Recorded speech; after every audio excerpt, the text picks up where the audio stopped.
Hello and welcome to the Global Church Project. I'm Graham Hill. Charlie Abou Saada is passionate about the vitality, health and witness of the Palestinian Church, and he lives with his wife and children in Bethlehem. People often assume that those people who live in the Palestinian territories and in Jerusalem are predominantly Muslim, but Christianity has had a vital witness here since the time of Christ. Can you tell me something about your journey to faith? My roots are very deep in this land, in this holy land, and they go even to Jesus Christ's time. If you remember at Pentecost time, for example, after St. Peter, he preached here at Mount Zion, and many of the Jewish population and the Greeks and many of all the nations who were here in Jerusalem, they became Christian. And I'm very proud to be Arab-Palestinian Christian. Yes, we are a very small minority here in the Holy Land nowadays. We are around 1.5% of the population.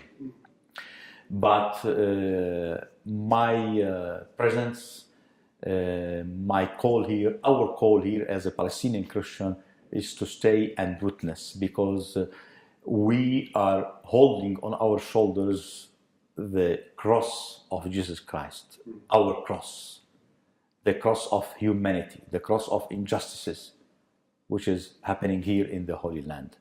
So, I am very proud to be Christian, and you may ask me when you were baptized.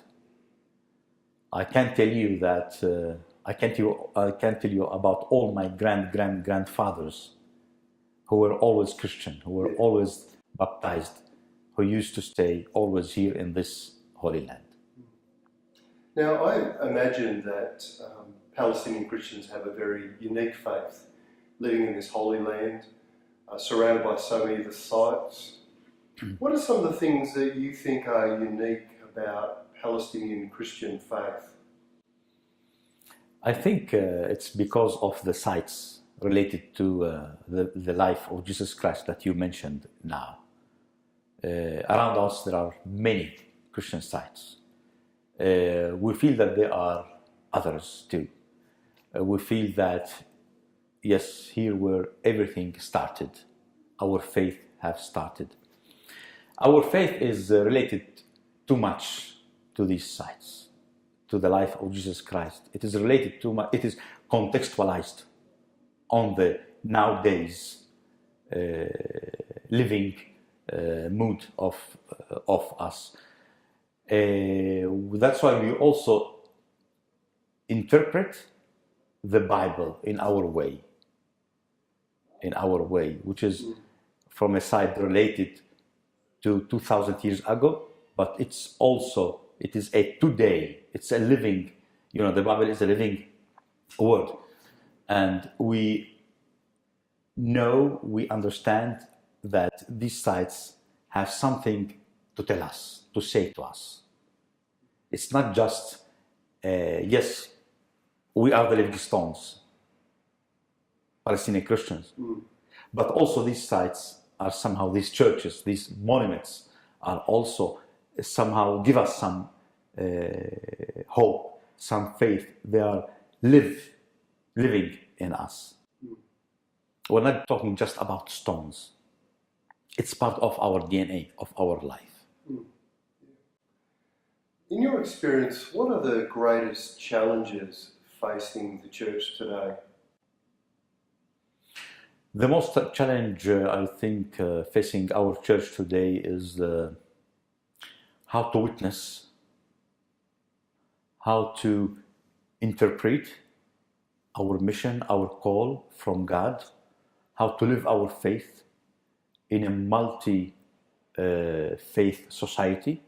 We live among Muslims, among the Jewish population. So how we can live our faith, how we can witness as a minority, 1.5% of the population, how we can live our faith. Many young people, they keep asking, how can we live our faith? because in the Bible, the church or a ship, a boat, is a symbol of the church, and the ship and the boat is among a very big storm, is in a very big storm. So how can we live? How can we stay alive? We keep alive our faith, our mission. So yes, our young people, they have an issue. They keep asking. They keep asking. Also, in the midst of the difficult circumstances where we are living, they keep asking, where is God? Again, Jesus and the apostles in the Sea of Tiberias, in the boat. Where are you? Are you sleeping? This is another challenge. So in the midst of all what's going on, all the injustices that we face in daily basis, where is God? Yes, there is a challenge, but again, we have a living faith, a live faith, and we try to keep this direct connection and relationship with our Savior, Jesus Christ. Christianity has often been at its best when it's a minority religion. Often Christianity has had its most vital witness when it's been in that setting. Do you see ways in which that vital witness is being expressed here in Palestine today as Christians live as a minority group? I would like to quote what our ex-Prime Minister, Mr. Fayyad, said at one of the Christian conferences in Bethlehem. This was 4 years ago. He said, a strong Christian Palestinian presence in the Holy Land will facilitate to the peace and justice and forgiveness in the Holy Land. Yes, we are a minority, but we don't live as a minority. We are full citizens. We have all our rights, and it's not just a number. We have our presence in culture, in education, in economic development.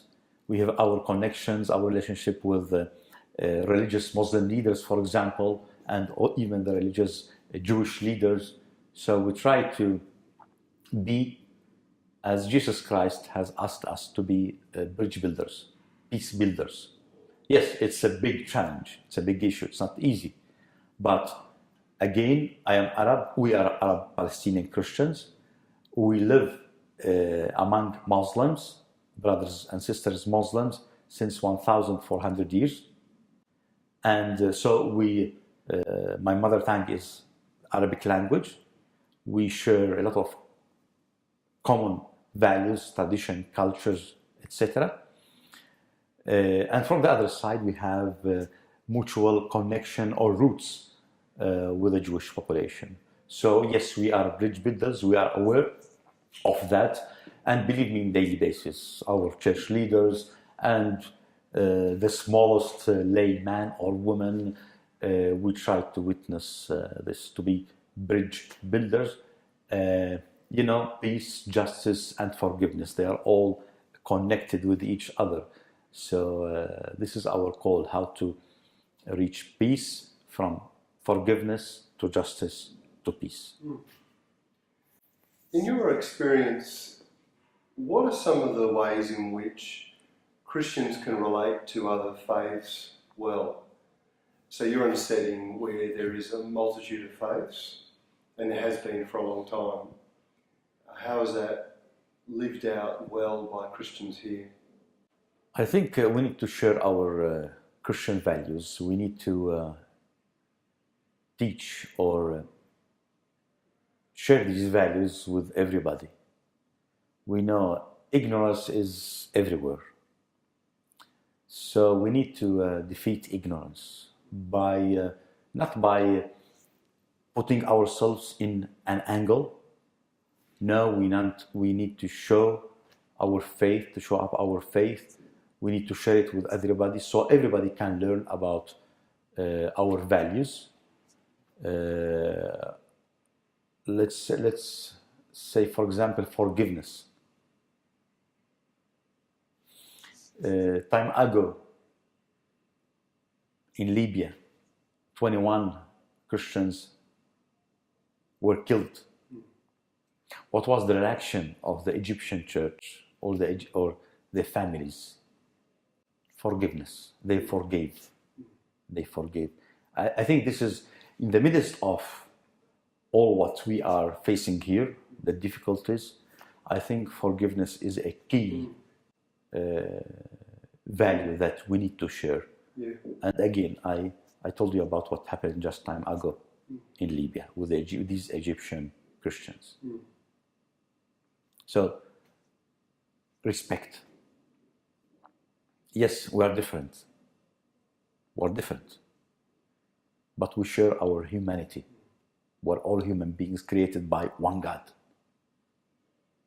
So we need to respect each other, in despite of our differences, traditions, cultures. So forgiveness and respect. And again, we don't have to fear. We need to witness and go on. How do you think the church can get all of God's people involved in mission and ministry? Here in the Holy Land, we do mission and ministry with our presence. We have our church communities, we have our church buildings, our church-related facilities, especially for children, young people and women, elderly people. You have to know that in our context, in this Holy Land, we were always have been occupied, under occupation. So the church should, in these circumstances, the church has played the role of the state. That's why we have a lot of Christian schools. We have hospitals run by churches, clinics, centers for women, for elderly people. So, by our presence, witnessing day after day, and trying to live and to stay. What do you think are some of the qualities of spiritual leaders? In the Holy Land, I think a spiritual leader is a man of faith, woman of faith. It is easy to lose faith, especially here, in this Holy Land, in the midst of this big storm, these difficult circumstances in which we are living. So, people of faith. And we are witnessing a lot. We have different church leaders who are really nowadays witnessing their faith. Of course, they have difficulties. They have their own Via Dolorosa, the way of the cross, holding a big cross on their shoulders. And our church leaders, they also listen to the sufferings, to the crying of the people. And they're trying with their life to answer these calls. We need Christ-likes here. And we can find. There are a lot of Christ-likes in this Holy Land nowadays. Do you have any thoughts about how the church can make fully committed disciples of Jesus Christ? I think the church should encourage everybody, especially young people, to be disciples of Christ. And the church should facilitate, let's say, this connection or this encounter between man and God. Yes, we have a personal encounter with Him, but also here we are a community, and we describe ourselves as a community. So there is also the community faith dimension. And also, like Jesus on the Sea of Galilee, in John, He asked His disciples to change strategy.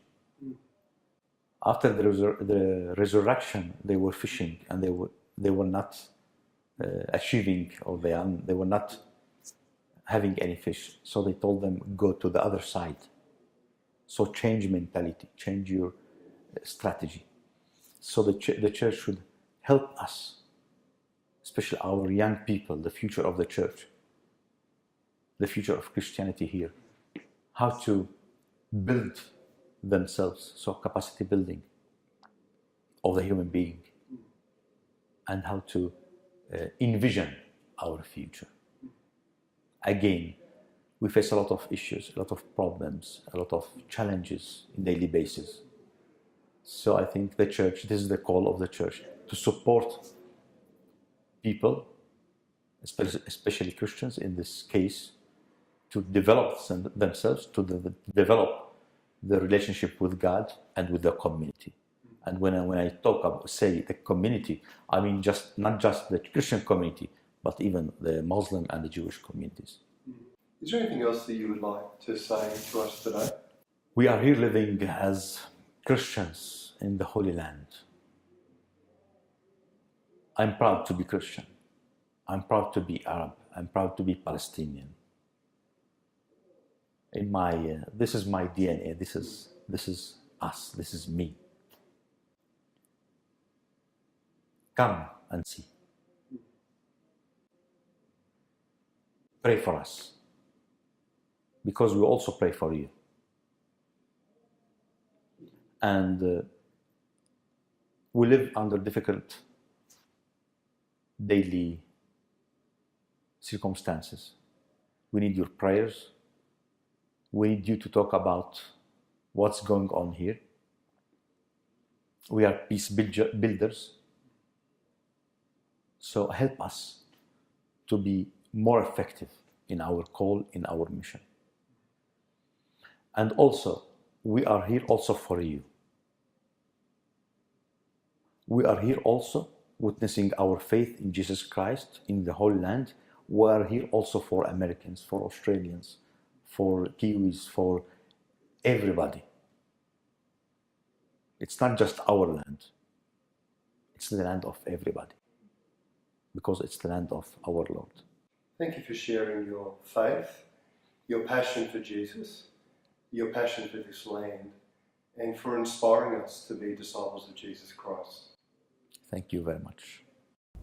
The Global Church Project is located at www.theglobalchurchproject.com. On our website, you'll find a wide range of interviews and resources for colleges, universities, and churches. I look forward to your company next time. From me, goodbye.